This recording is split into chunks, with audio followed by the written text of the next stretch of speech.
Good morning. Today we are going to start the last exercise of data, statistic and probability of unit 6. This is the last topic and we are in page number 222, right? Here in this exercise we are going to learn how to calculate the probability. It means we are now going to talk about the experimental probability.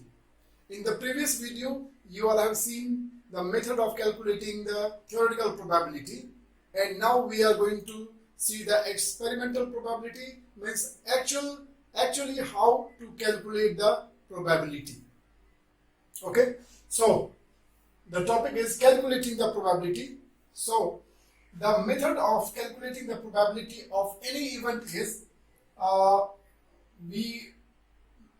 we denote the probability by P, right? And suppose the event is A, okay? Probability of event A.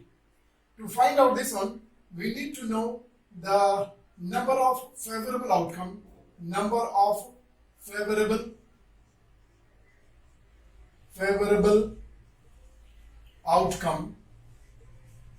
outcome divided by the total number of probability. Total number of probability.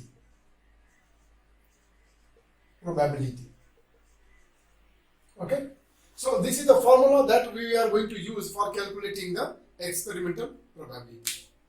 Now, for different questions, we will have different strategies. We will pick up the questions, some different type of questions, and then for each type of question, I will be showing you the method of calculating the probability. And also, we will learn how to find out the number of favorable outcome, right? And then the total number of probability. Is it very clear? So we have several examples. We will see this with the question. This is the one thing. Number two. Here we will also find another type of question is that prove the two events to be dependent or independent. We will be also asked to prove that the given two events are dependent or independent. So we will know what is the condition for the independent probability and for the dependent probability. So condition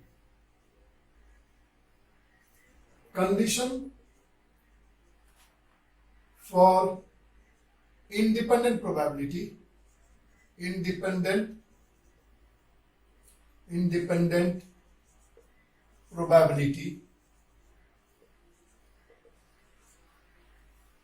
is it okay? And so the condition for the independent probability is, suppose you have two events, clear, and you calculated the probability for the first event A, and then you calculated the probability for the another event B. Clear? Multiply these two and then the probability of A intersection B. If the product of if the left hand side is equal to right hand side, then the event is said to be independent. Clear? Similarly, the condition for dependent probability, condition for dependent probability. Okay, for this PA into PB, probability of A into probability of B is not equal to probability of A intersection B. So if the two sides are not equal, then the event is said to be dependent. So we will do it by calculation. Is it okay? With this we will start the question, and then with the question we will try to understand the method of calculating the probability and also the two conditions. Clear? Now we are starting with question number 1. So first of all we will try to read the question number 1. It says that the Venn diagram, there is a Venn diagram, as you can see. In the Venn diagram there is a rectangle. The rectangle stands for the universal set, and inside the rectangle there are two circles. One is for the brother, another is for the sister. So we will first of all try to understand this Venn diagram. The Venn diagram says the number of students in the class of 40. So there are total 40 students in this class who have only brother, only sister, brothers and sisters, and no sibling. So this gives you the detailed information about that class in which there are 40 students, right? We can know how many of them have only brother, how many of them have only sister, and how many of them have brother as well as sister, and how many of them do not have any siblings, means have no brother or sister, right? Now, if you look at the first circle, right, the first circle that belongs to brother. First of all, you can see that the two circles are overlapping. The two circles are overlapping. Is this okay? So, what is the meaning of overlapping? By overlapping the two circles, the two circles are divided into three parts. Right? Please keep your eye fixed on the circle, on the two circles, because the two circles are overlapping. So, with the overlapping, the two circles are made into three parts. Clear? Now, in one part of the first circle, you can see 10. Right? This 10 means they are those who have only brother. That part of the circle where you see 10 is for the only part. That means they have only brothers. 10 of them have only brother. Or I can also use another language to describe the figure 10. Is these 10 have brother but not sister. Means the word only can be replaced with this new word. So for 10 I can say either 10 of them have only brother, or I can say these 10 have brother but not sister. Brother but not sister. That means they have only brother. That is the meaning of this part, right? Now another part, the central part of the two circle, which is common in both the circle. These are those people who have a brother as well as sister. Am I clear? And similarly, you can go to the second circle where you can see the figure 8. That means 8 of them have only sister. That means 8 of them have sister but no brother. Is this very clear? Now, the brother circle can be described if the question is, now here the language is very important. Here language is very important. If the question is how many of them have brother, then in that case you have to add the two part of the first circle, right? And you can give the answer of this question. If the question is how many of them have brother, please listen my sentence very clearly. How many of them have brother? That means you will count both part of circle, the first circle, okay? And so the answer will be 29 of them have brother. How many of them have brother? Answer will be 29. That means the sum of the two part of the first circle. But if the question is how many of them have only brother, then your answer will be 10 of them have only brother. So did you get the difference between how many of them have brother and how many of them have brother only? These two sentences are very different. It's totally different from each other. So when you read the question, when you read the sentence, you have to look for the word only. Okay? So once again I repeat, how many of them have brother? Answer of this question will be the sum of the two part of the first circle, and therefore the answer will be 29. But if the question is how many of them have brother only, or if the question is how many of them have brother and no sister, then your answer will be 10. Likewise, when you go to the second circle, the number of the question is how many of them have sister, then it will be the sum of the two part of the another circle, that is 19 plus 8, 27. So 27 of them have sisters.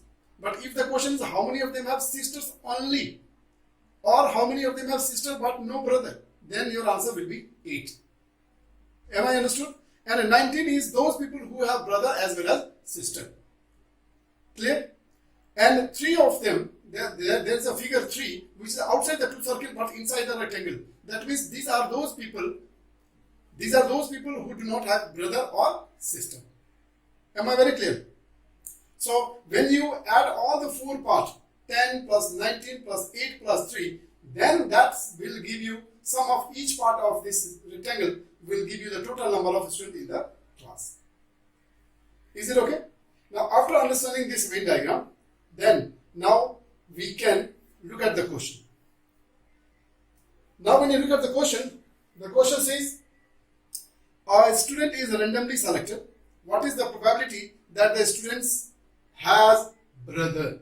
Students has brother. Do you find the term only? No. So in that case, you have to get the sum of the two part of the first circle.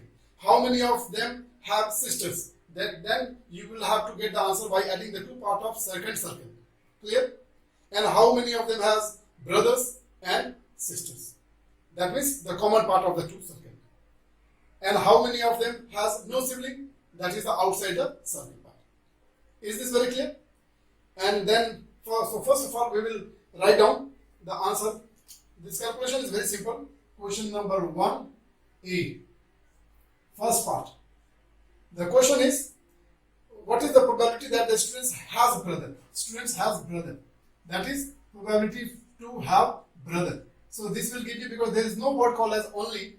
So we will have to have the sum of the two part of the first circle. So 10 plus 19 is 10 plus 19 is 29. We are calculating the probability, right? We are calculating the probability. And the probability, how do you calculate? Number of favorable outcome divided by the total number of outcome. So the total number of outcome is 40. The total number of students in the class is the total number of outcome. Clear? So this is the answer of your first part. Likewise, another part. Now the probability that the students has sister. So probability to have sister is now the sum of the two part of the circle B. That is 19 plus 8, 27. 27 divided by the total number of outcome, 40. Am I understood? Now the third part of this question has brother and sister. And means intersection. And means intersection. That is the probability to have brother and sister. The probability to have brother and sister. This will be the common part of the two circle. That is 19 over the total number of outcome. Once again 40. Is this very clear? And then last part, also one more part of this question number, part A is how many of them have no sibling. So here no sibling, no siblings. This will be 3 over 3 out of total how many students? 40. So this is how we did the first part A, right? Now the question says, are the event in part 1 and part 2 dependent or independent? So we have to find out. Now let us calculate them. I gave you the condition to find out, to prove the independency or dependency of the two events, which is PA into PB. We will calculate first of all. This is 29 over 40 into 27 over 40, right?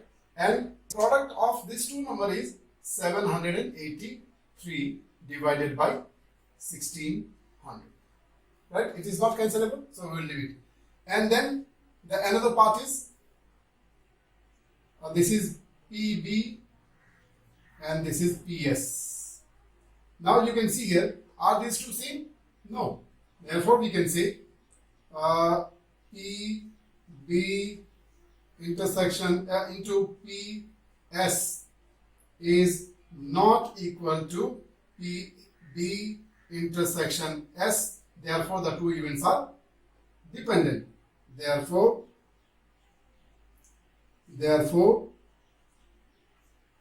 two events are dependent. Is it very clear? Is it very clear? So this is your question number 1. Now we are moving on to question number 2, right?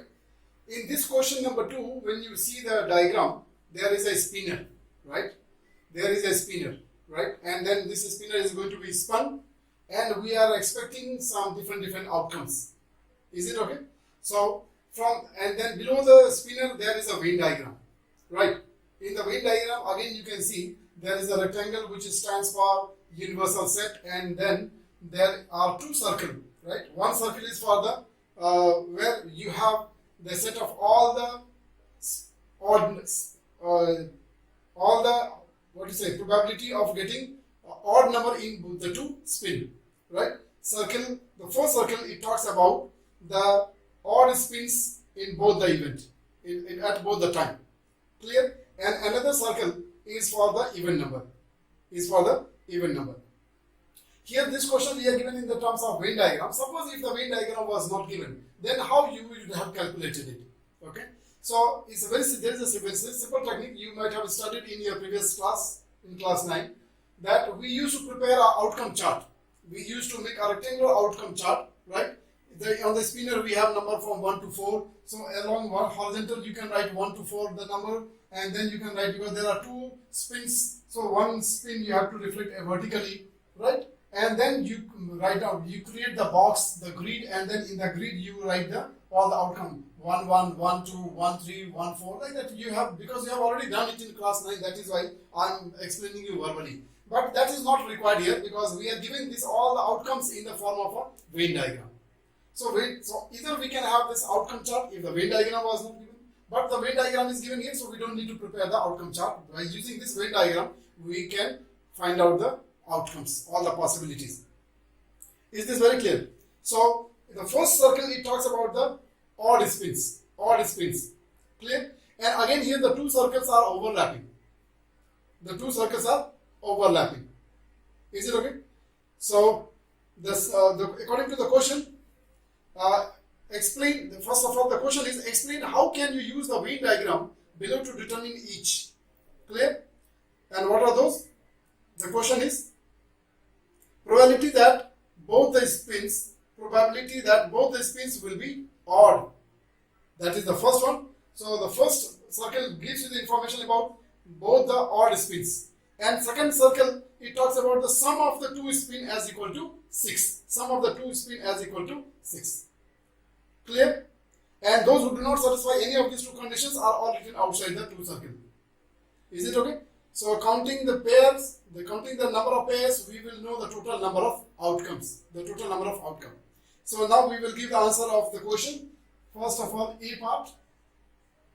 The question says find the probability that both the spins be odd. Now, both the spins be odd, and then there is no word called as only, right? That means you have to count all the pairs in the first circle, the common part and the uncommon part of the first circle.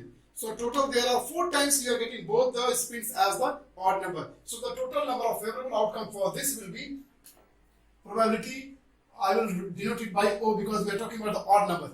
So it will become 4. The total number of favorable outcome is, if you count the 2 part of the first circle, you are getting it as 4. Clear? And then you have to have the total number of outcome now. So total number of outcome we can count from here. In the first circle 4, then 2 6, and then 5 this side, and then 5 this side. So 10, and then 10 to 4 12, 13, and 3 16. So total number of outcome is 16. So this is the probability for you to have both the spin as the odd number. So you calculated the probability. Now I told you that if this fraction can be simplified, we have to simplify and write the answer in the lowest form. So here the final answer is coming as 1 over 4. Is it alright? Next part of this is B part. It asks about what? Probability that sum of the 2 spin is 6. So now we can go to the second circle, the 2 part of the second circle. So probability of getting both the sum of the 2, I will write here sum of the 2 number as 6, right? So this will be the two part of the circle. We have total number of outcome as 3, and then the total number of outcome, this is the number of favorable outcome, and the total number of outcome will be 16. This cannot be simplified, so we will leave the answer as it is only. Is it okay? And the last part of this question says, now in the part A and part B, right, are these two events dependent or independent? Whether the two events in part A and part B are dependent, they are asking, that means they will not be equal, right? So before we calculate this part, the part C, we also need to have, for part C, we have calculated the probability of the first event, we have calculated the probability of the second event.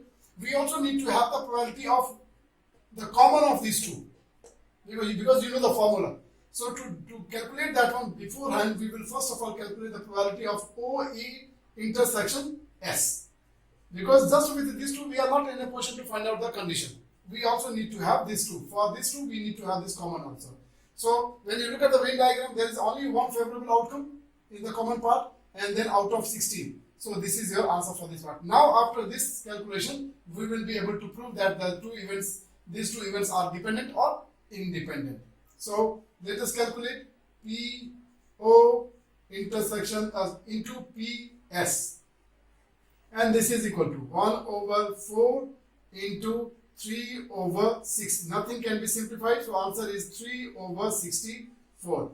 Right? Now you can see this one, and then you can check this one. Are these two same? No. So we can say, since PO into PS is not equal to PO intersection S, therefore the two events are dependent. Therefore the two events are dependent. Now with this question, hope you might have started understanding how to prove the dependency and the independency. Thank you. Question number 3. Question number 3 is about the 50 integers, positive integer. 50, there are 50 positive integers, 1 to 50. The question says, first of all, I will read out the question, just you can see the question. Dechen randomly chooses an integer from 1 to 50. From 1 to 50, she chooses some number, right? How she is going to choose? The first event, the number is a multiple of 3. So now you can think of, from 1 to 50, how many multiples of 3 are there, right? The multiple of 3 from 1 to 60 will be 3, 6, 9, 12, 15, and so on. And then the last multiple of 3 within the range is 48, right?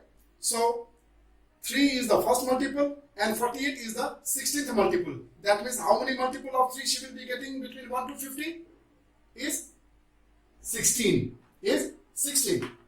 Total number of outcome here is the total number of integers, that is 50. And then according to the first event, the number of, we have to have the number of, we have to have the multiple of 3. Clear? So this is for the first event, that you are getting 60 multiple. Likewise, now you also have to have the multiple of 5. And another event is multiple of 5. Multiple of 5 means you can see from 1 to 50 how many multiple of 5s are there. Okay? So the first multiple is 5 and the last multiple is the 50.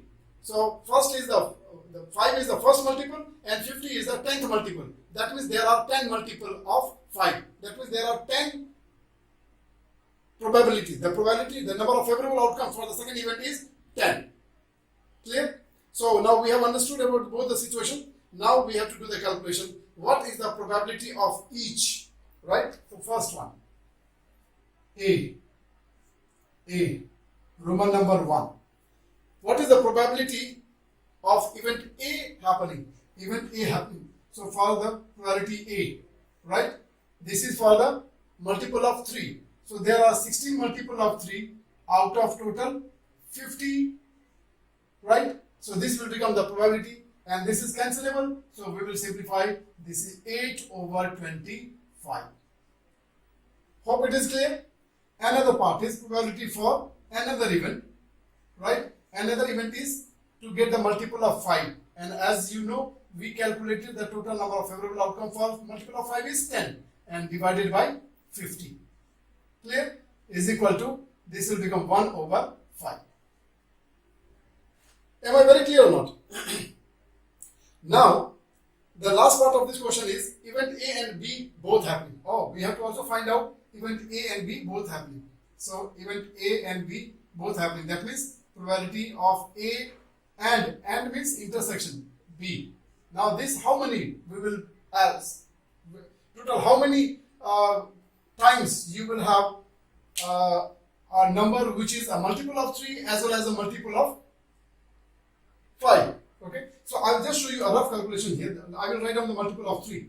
So 3, 6, 9, 12, 15, 18, 21, 24, 27, 30, then 33, 36, 39, 42, and 40, 45, 48. That's it, right? This is the last multiple. Now, how many we have multiple of 3, which is also the multiple of 5? Which elements are common in both? So you can just choose, and that will become the answer of this part. So 15 comes in this also, 30 comes in this, and 45 comes in this. That means there are 3 events for this. There are 3 numbers which are the multiple of 3 as well as the multiple of 5. Is this okay? So the answer for you, this part will become 3 out of total. How many event? 50. Is it alright? Now the last part of the question says,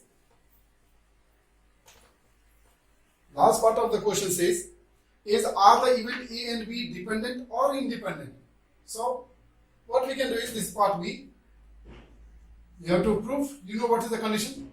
So PA into PB, we will calculate and we'll see that the product of these two is coming same as this or not. So 8 over 25 into 1 over 5. So this becomes 8 over 125. We calculated. Now, are these two same? No. Therefore, we'll say since PA into PB are not equal to PA intersection B, therefore, the two events are dependent. Hope this question also is very clear. Moving on to question number 4. This question number 4 is almost same like question number 3, but there is one thing additional. Because of that, I am teaching you question number 4 also. Otherwise, there was no point of teaching question number 4. Okay. So here in this question number 4, if you see, in the previous question we talked about 50 integers, and now in this question we are talking about 100 integers. So the way we have done for 50 integers, we can do the same way for 100 integers also. That means since we have 100 integers, therefore the total number of outcome for this question will be 100. Clear? And now we will see what are the conditions and what are the events here. Okay. The first event is question number A. The first event is the integer is even.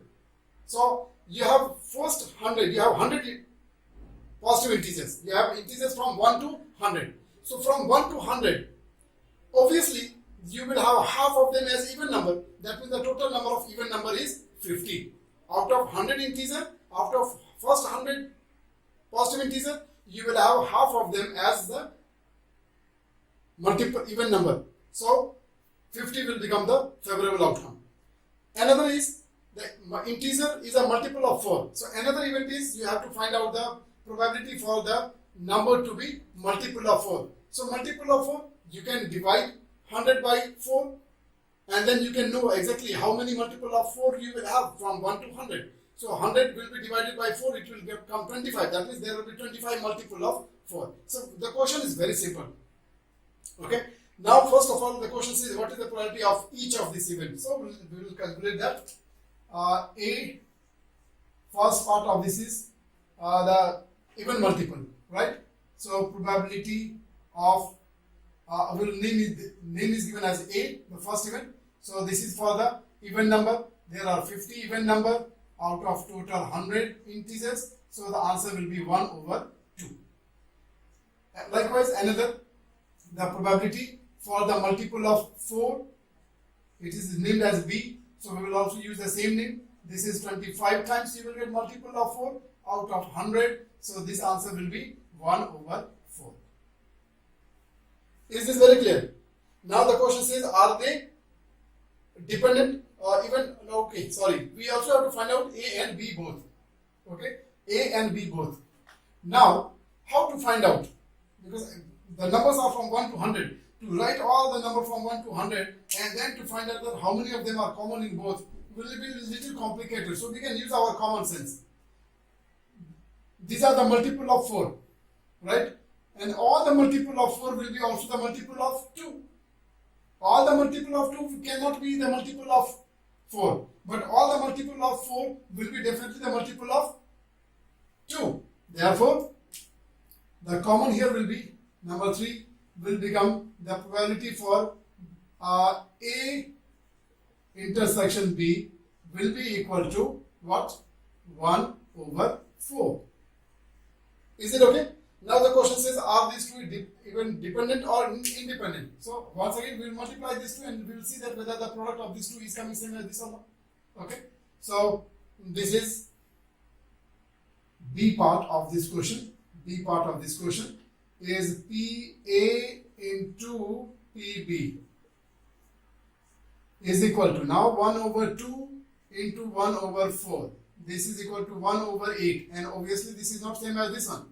So we'll say, since PA intersection PB is not equal to PA intersection B, therefore the events are dependent. Is it very, very clear? Now we have part C. Part C is, let me first of all write the question, then I will explain you. This is PA and B, right? It's writing and B. It's writing and B is equal to PA/B into PB. Right? We have to show that these two are equal. Is it okay? So we can show these two are equal only when we know the value. No? When we know the values of all this part, only then we can calculate and we can show whether they are equal or not. Is it okay? So, if you see your previous calculation, then you will know that you have the solution of this part. You have calculated this one. You have also calculated this one. Only this thing is not known. So if this is given, then we can easily multiply these two and we can say whether this is equal to this one or not. Is this very clear or not? Now, first of all, you need to know that what is this and how to read this. Right? This is A/B, but we don't read this as A/B. We read this as probability of A if B happened before. If probability of A if B happened. Right? That means B has happened before and then A is happening. Is it okay? So, B has happened before. So, we will now find the value of this one. Very simple. This value you have calculated as 1/4. 1/4. This is not known. Let us calculate this one. Because we also know the value of this one. This is 1/4 into 1/4. Clear? Now simplify. So you get the value of this as PA/B. P probability of A if B happened before is equal to this and this 1/4. We will do cross multiply. 4 will go up and 1 will come down. Answer is 1. So this, if this is 1, then this statement is proved. Is it okay? Likewise, we have the part 2 of this part. So the way I did this, Roman number 1, Roman number 2 will be your assignment. Question number 5 is, first of all, I will read out question number 5. You can keep your eye on the board. A bag contains black and white marble. So there is a black bag which contains 2 different colors of marble, black and white. 2 marbles are going to be pulled out, one at a time, without replacing the first one. Means you draw the first marble and you don't replace it, right? So then this is the case of dependent, isn't it? Because you don't replace, so it becomes dependent. Fine. Now the question is, the probability of selecting a black marble first is 0.6. The probability of selecting a black marble is 0.6, and the probability of selecting a black and, this word and is very important. I always tell you, you have already seen the Venn diagram portion, and it stands for intersection. So whenever you read the word and, please take it as intersection sign. Clear? Now the probability of selecting a black and then a white marble is 0.25. Now the question is, what is the probability of selecting a white marble if the black is selected first? Is this very clear? So according to the question, I will write down the information. The probability of selecting a black marble. The probability of selecting a black marble. The probability of selecting a black marble. This is 0.6. The probability of selecting a black marble is 0.6. Now, another part of this question is the probability of selecting a black and then a white marble is 0.25. So, because there is an and word, so I will write probability of selecting a black and white marble is equal to 0.25. These two are given. So, the question is saying now, what is the probability of selecting a white marble if a black is selected first, is selected before? So what is the probability of selecting a black marble if the white marble is selected before, is first? Okay, so this is what we have to calculate. Now you know the equation. The formula is probability of B oblique W into probability of B is equal to probability of